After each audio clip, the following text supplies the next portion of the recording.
man who has continually demonstrated transparency, honesty, responsibility, accountability, integrity. A man who has consistently delivered to Trinidad and Tobago a gift from Mason Hall, Tobago, our PNM gift to the nation. Our captain, my captain, your captain, our political leader, our Prime Minister, the Honorable Dr. Keith Christopher Rowley.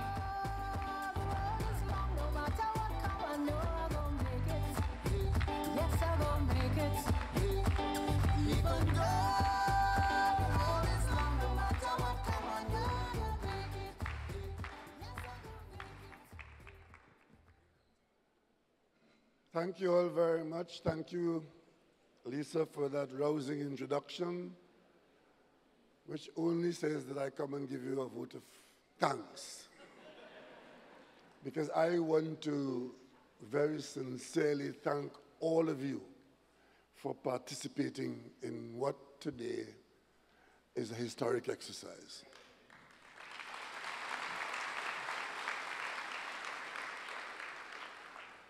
There are very few things that you will embark upon that you will get 100% support. But I think the support of the party, the enthusiasm for this exercise is something of which the PNM should be proud.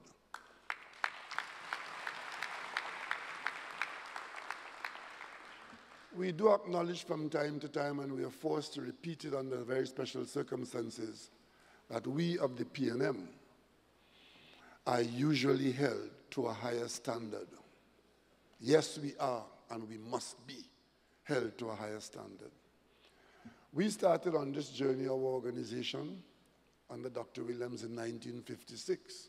We celebrate that birthday on January 24th. And between 56 and 62, we were in fact a British colony.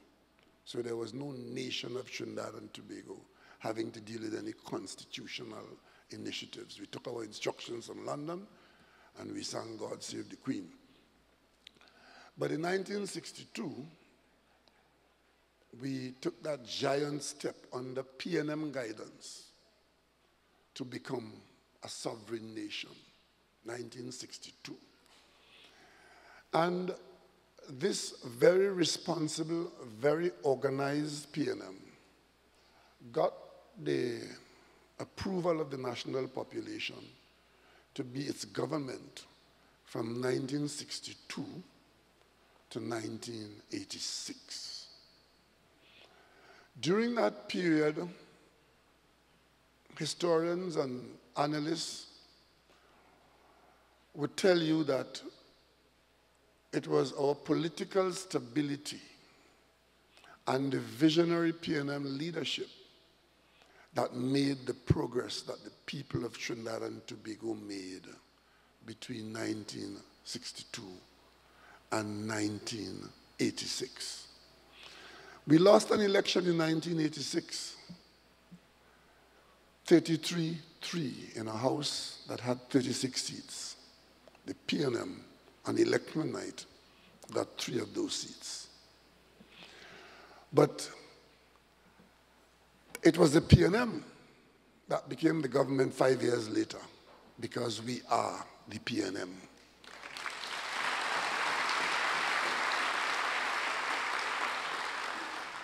Lesser political entities with poorer pedigree would have evaporated and disappeared from the political landscape. Trinidad and Tobago had a party that won 33 seats. Election night, 5 years later, they won 2 seats and disappeared from the landscape of Trinidad and Tobago. We have had our ups and downs as a political party, but we have never wavered in our commitment to the people of Trinidad and Tobago.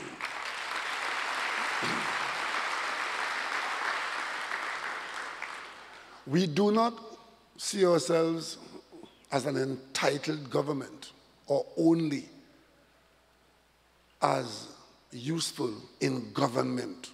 I, as your political leader, I have served 3 terms in the opposition. And I could tell you the hardest jobs outside of being prime minister is being opposition leader. A job I never want again. But when I had it, this party did not waver in its commitment to the people of Trinidad and Tobago, and we moved from opposition to government very smoothly.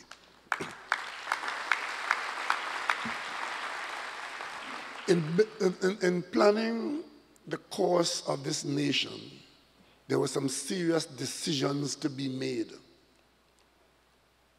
by the PNM, by the nation, and the PNM guided the nation to making those decisions. One of the decisions that we must always be cognizant of is that decision to acknowledge our diversity and ensure that there's opportunity in this nation for every creed and race. And I mention that because some of the issues that we are having to deal with now in our constitutional construct are issues that had their birth at the Independence Conference. At the Marlborough Conference, there was fear of what we are to become and how our diversity will destroy us. So we put in place protection, or so they thought, to prevent, to minimize, ameliorate the effect of racial discrimination or racial injustice. Those service commissions were meant to control excesses on the part of one group over another. They are inimical to good order with respect to being models for management. We put a lot of systems in place where responsibility is in one zone and authority is in another one. And of course, that is not a recipe for good management. They got us over the early years. So we had, 2,000 teachers, because we had few secondary schools. Very few of us got into secondary school. So a service commission that acts temporarily from time to time, part-time people, could have handled that. But today, with a secondary school in everybody's backyard and thousands of teachers and hundreds of secondary, that cannot work. Cannot work. So we understand that that is in the Constitution. The management of the school teaching cohort is in the Constitution. It ought to be in a proper management construct and not a constitutional short pants.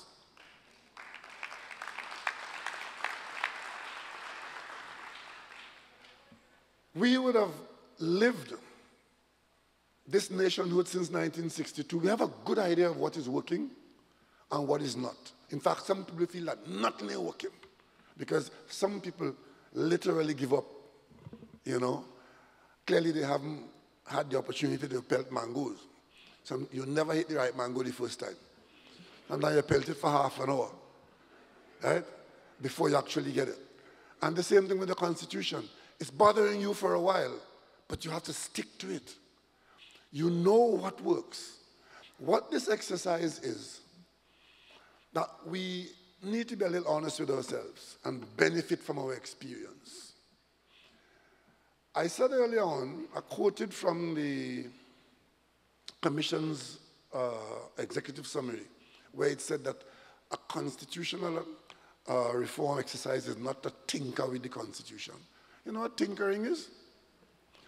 Tinkering is what we did with the appointment of a commissioner of police. And there's no point in making change for change's sake if you are not prepared to think it through. That if you do A, you are going to have a result. I always think about it as a waterbed. You have a nice, flat, good-looking, inviting bed. If you interfere with any part of it, you sit down on any part of it, it will bulge somewhere else. And if you're a mathematician or a physicist, you know the question of, you have a force. You have an equal and opposite reaction to a force, right? So when you get recommendations to do things, sometimes it sounds good at its inception, and even intelligent people might accept it. But then a little more thought and a little more honesty in accepting that maybe I was wrong or maybe I was right could steer you away from a problem where change for change's sake, you could end up with a worse problem than the one you try to fix. If you look at the appointment of the Commissioner of Police, that was the political directorate in the Parliament saying that they consulted and they solved the problem. What is the problem they were trying to solve? The problem that they tried to solve was that the Police Service Commission used to make a recommend, knowing who the officers are, who are in line to be, because under law they have people in line. You have to follow certain regulations, who is in line to be appointed. Which officer, they couldn't just go to the Ministry of Health and pick up somebody or put them in there and so on. So people in line, and they would have done the exercise, and then they would show the Prime Minister their recommendation. And within the office of the Prime Minister, there was an authority to say, proceed, I have no reason to object. Or if the National Security Chairman, who is the Prime Minister, says, I have reason to object, then they put the next person up. It wasn't an arbitrary system. So if the recommendation is not acceptable for reasons known, then the next person in line. And we've hardly had a problem with that.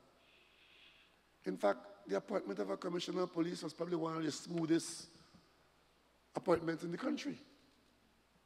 Many of you can't even recall who the Commissioners of Police were, because there was no Hasikara and Bacchanal over it. Because it's the Bacchanal you remember. You don't remember the smooth operations. If I ask you who was the Commissioner of Police in 1971 or 1963, you can't tell me. But where you had somebody acting for 6 years, you know the person personally. And they ended up saying that you are removing political, hear it, you are removing political fingers from the appointment of a Commissioner of Police, because a Commissioner of Police should be independent of the political directorate. And what did we end up with? We ended up with a situation where a Commissioner of Police is now to be appointed by the Parliament, and everything in Parliament is moved forward on the basis of a mass political support. And in the Parliament, there's a side that is for and a side that is against. So the very thing that you wanted to solve and run away from, you jump from the frying pan into the fire, resulting in situations whereas before, a Commissioner of Police would have been appointed in a matter of days or months after the Commission did its work or during the Commission's exercise. We experience here a situation where for years, we can't appoint a Commissioner of Police. When we came into office, in that system, that amendment to the constitutional arrangement that was in place, we met a situation where there was no process to trigger the appointment of a Commissioner of Police when a vacancy existed. So a person acted for years. Would you believe that? And I tell you this so you can understand that because you decide to make a change does not mean that the change is going to guarantee you an improvement. It calls for good thought, deep thought, some honesty, which sometimes you do not get in political negotiations, and you really have to believe that you're acting in the best interest of the country when you do it. And that is why I am so pleased that the people who went out and spoke to the population have done this exercise, and that you, the PNM, we, the PNM, have taken it one step further. We have now today put ourselves in a position to take part in that national conference, in that national debate, because we have PNM positions on many of the burning issues, if you will call them that. And many of it is for us in the PNM because we are the PNM. Our position on these issues are not new.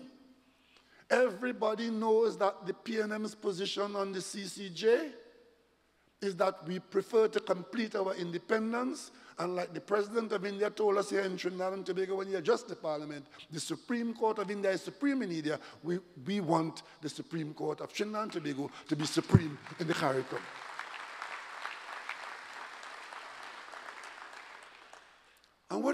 And the PNM can stand on that. We have other CARICOM colleagues who are comfortable in their situation where the CCJ is their court. We had an accident here where we had it going and then political decisions derailed that, and we have the embarrassment of the court being located here, but we're not having it as our final court of appeal. I really would like to say today, it would be a great satisfaction to me if the opposition leader will change her position and allow her people, since she's not interested in it, allow her people to take part in these proceedings so that the national interest can be served.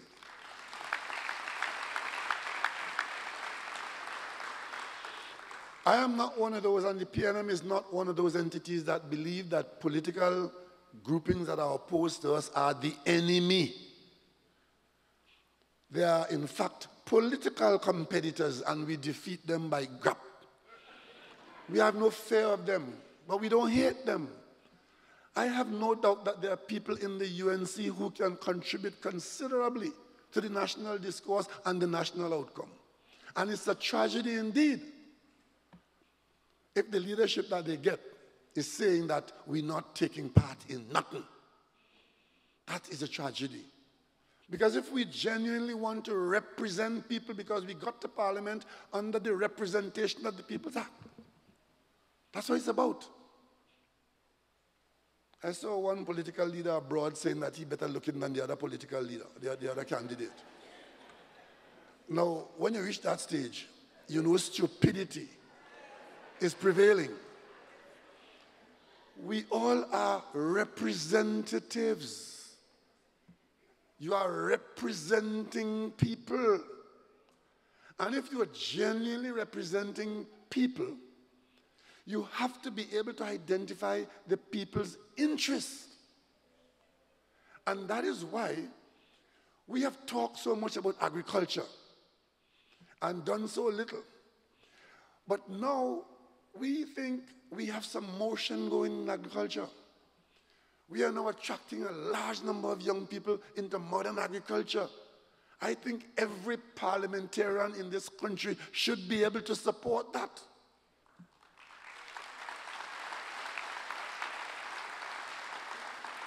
As I speak to you now, right across in the savannah, I just got a report. They have 60,000 people there today at the Agricultural Expo. Yesterday, I'm told that they had 40,000 people. But the official opposition's contribution to that is to send a member of parliament outside the door with 8 people with placards to demonstrate that they ain't taking no part in that. I want to say to my opposition colleagues, what is it you have against the country that you could oppose an agricultural expo? Especially using a member of parliament who shouldn't be in parliament at all.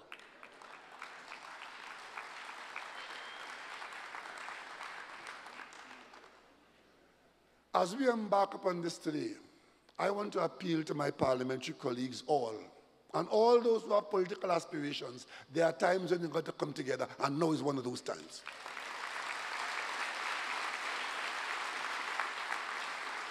And I think it's the same way we came here out of a sense of duty. Other political entities worth the title should be able to demonstrate to the country that they have the ability to contribute to an exercise like this. And to dismiss it as some political gimmickry on the part of this party and the Prime Minister is to say that you are completely disconnected. Because I just told you today that we are aiming to have this next conference as of now, possibly the first week of October, or maybe even later. That guarantees you that the election that they're talking about in November not taking place.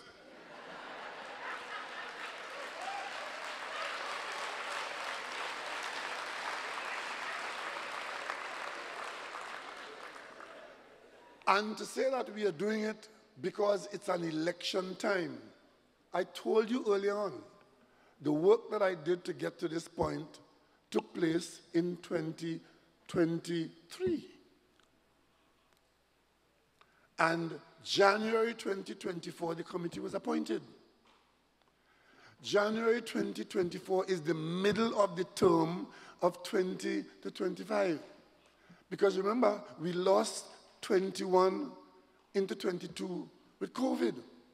We were recovering from COVID at the end of that. But we could walk and chew gum at the same time. We dealt with all the other issues in the country, and this is one issue that we didn't leave behind. And therefore, it is nonsense to say that this has anything to do with some political election that is due in November. There will be no election in November.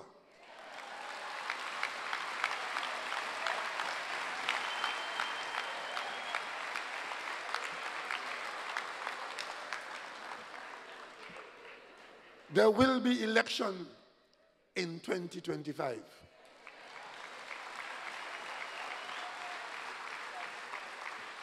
But in the meantime, this exercise is so important that we should just follow it step by step. And as the song says, the prayer, it will lead us to a place. It will lead us to a place.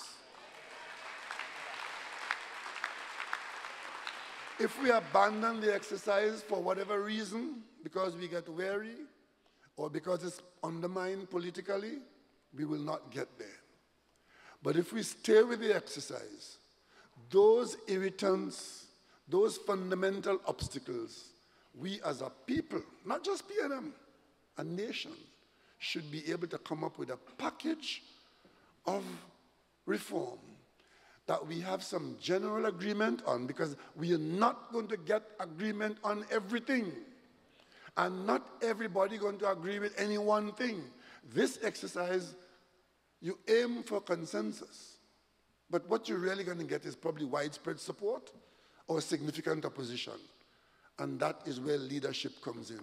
What do we go forward with as leaders of this country? We of the PNM, we are sufficiently important that we ought not to be ignored, but we are sufficiently responsible as not to ignore anybody. We are sufficiently experienced as not to be disrespected, and we will not disrespect anyone. We welcome the rest of the nation in this exercise. And if the PNM has to lead it, it is because we are the government. There are some things the government has to do. And because we have been in government in this country from 56 to 86, from 91 to 95, from 2002 to 2010, and from 2015 to whenever, we are responsible for this exercise.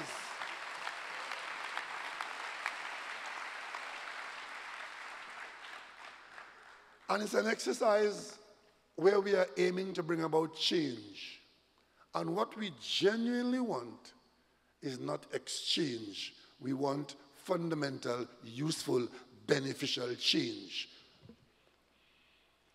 And the consultative process has and will continue to play its role. This didn't just happen by VAPS. And because today is a day in the life of the PNM, some things have already started. Let's take Tobago. The issue of Tobago in the Constitution has been with us for quite some time, since 1970. And a number of adjustments have been made, a number of positions have been taken. We ended up with a Tobago House of Assembly 10 years later, 1980. And then we amended it again later. And now, subsequent to that second amendment, there was widespread consultation in Tobago. So we are inventing any wheel there. There was widespread consultation in Tobago, led again by the PNM.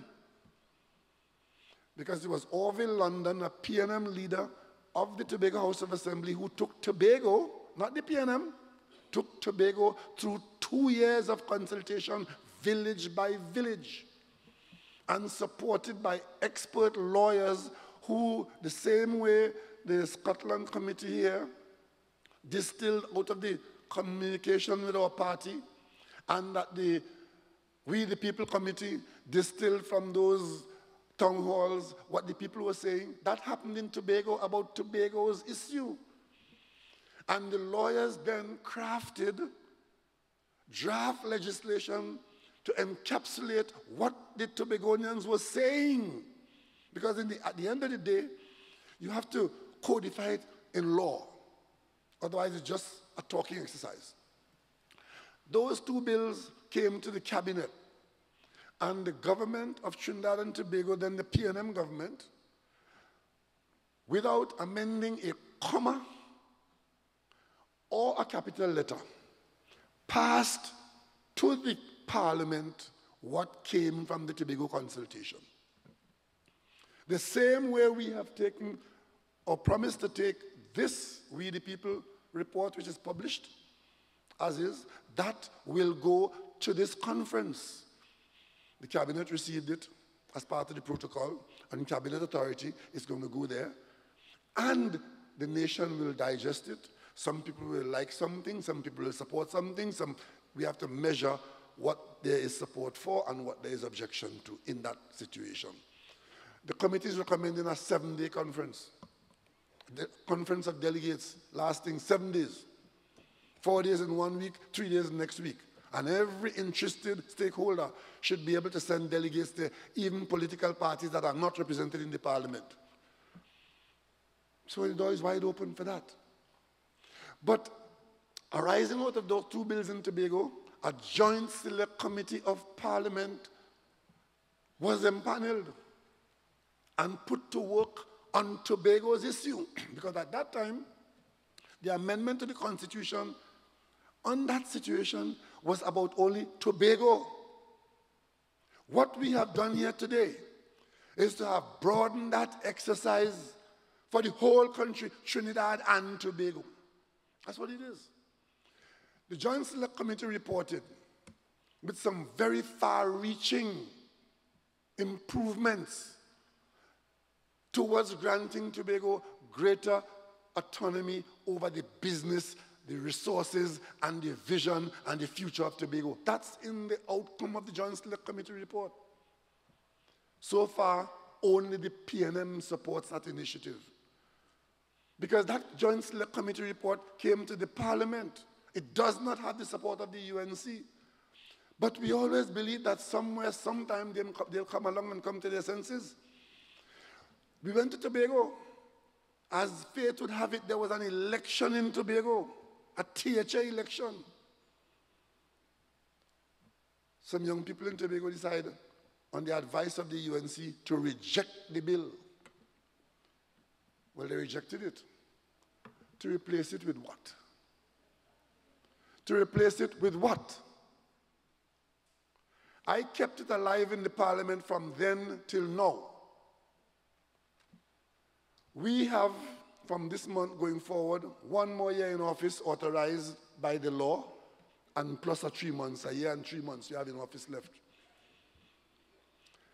I will make sure that that bill, where the work has been done, the consultation was done, the draft bills were done, the Joint Select Committee was working, and it reported to the Parliament.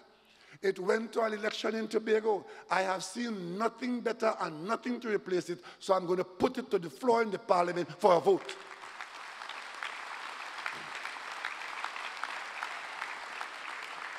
And when it goes to the parliament, it will be the first arm of this constitutional reform exercise that will be tested by the people of Trinidad and Tobago.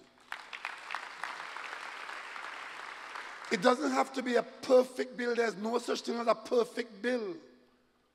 We've passed many laws in the parliament, and within 3 to 6 months, we've come back to the parliament to tweak it and to amend it for good reason. So the Tobago Select Committee report that gives Tobago a lot, much more than many want to give it. When we put it there, the votes of the PNM are guaranteed in its support. The others in the parliament will be invited to support it. And abstention will not be a way out, because to not cast a vote for it, to abstain, is to vote against it, because it requires their support. And as for politicians in Tobago, when we put it on the floor in the parliament, then you will see who your friends are and who are the ones who don't want Tobago to get any aspect of improvement on the current laws in Trinidad and Tobago. As simple as that. It will not die and lapse in the parliament. If it dies in the parliament, it will be because it has been voted down. So progress number 1, the vote will take place on the Tobago Joint Select Committee report. And I don't want to go into any more substantial matter this evening, because I understand that we need to go outside and mingle. But let me just mention one thing which is not so substantial in law, but substantial in how we see ourselves. You see them 3 Columbus boats in the emblem? They will go.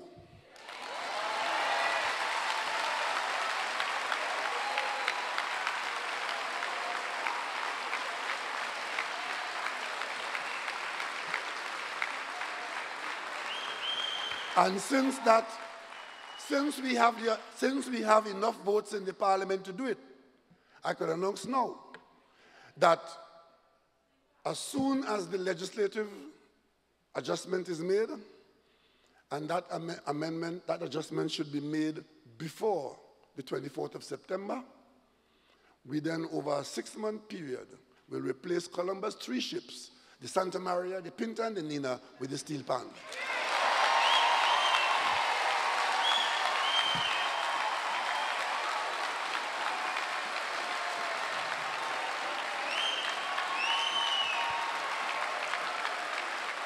And for logistical purposes, that will take place over a 6-month period, allowing us to consume the stationery and other things that we have in place and be replaced by our new intention. And that should signal that we are on our way to removing the colonial vestiges that we have in our Constitution. And I hope that we start with that, and we end up getting up and no longer being squatters on the steps of the Privy Council. Because all those who believe that the Privy Council must always be our Supreme Court, one of these days in England, there's going to be a government that will take the position to expel us. And then we leave. If we have our tails, we'll put it between our legs and agree we should have done that since 2025. Ladies and gentlemen, this is an exciting exercise, and it will do us well to see it through to the end. The fear that generated service commissions that are not good management models, the PNM has its idea. The country should consider it, that we move into modern management by removing the service commissions and their strictures, putting good HR management in place for the various government departments, and putting a tribunal in place to deal with complaints. And the fear of 63 is not to control us in 2025. Ladies and gentlemen, I'm particularly pleased to be involved in this exercise. I'm even more pleased that I keep saying to my colleagues, hard work is for young people. I have a young cabinet, we have a young leader in Tobago, and they're off and running. Great is the PNM, and we shall prevail.